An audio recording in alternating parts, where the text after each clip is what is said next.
Tetap romantis meski baru rayakan anniversary ke-11 tahun, Krisdayanti tulis pesan romantis untuk Raul Lemos.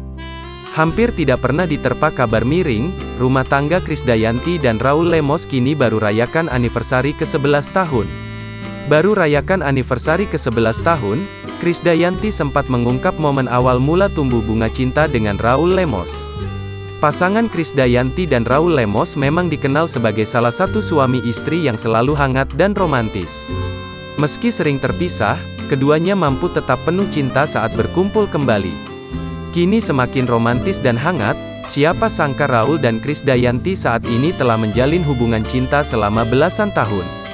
Terlebih baru-baru ini Krisdayanti memajang foto liontin romantis di momen anniversary dengan Raul.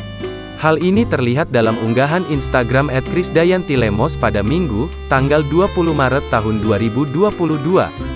Krisdayanti terlihat memajang liontin yang berisi potretnya dan sang suami. Potret tersebut menunjukkan betapa mesranya Krisdayanti dan Raul. Krisdayanti pun menuliskan doa khusus untuk sang suami. Nyuwun Gusti Allah, agar kami selamat selaras bisa ngemong anak cucu, sehat bahagia. Mohon doanya ya, tulis Krisdayanti. Baru rayakan anniversary, Krisdayanti pun sempat mengungkap awal mula tumbuhnya bunga cinta di antara dia dan Raul. Penjelasan mulai dari penjelasan hingga masalah yang muncul dan dikutip dari laman tribunmedan.com. Agustus tahun 10 tahun referendum Timor Leste, kata Krisdayanti mengungkap momen pertama bertemu Raul.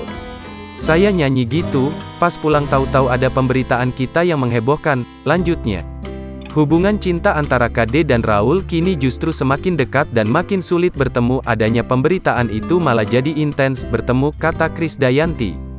Banyak akses yang malah membuat kita satu sama lain saling bicara karena kita disudutkan, tulis Krisdayanti. Bukan hanya itu, dia juga ditanyai apa yang membuat Krisdayanti jatuh hati kepada pria pengusaha kaya ini. Nggak ada orang yang sempurna, cuma saya menemukan hal-hal yang baik, yang mungkin nggak sempurna tapi sama saya rasanya klop, kata Krisdayanti.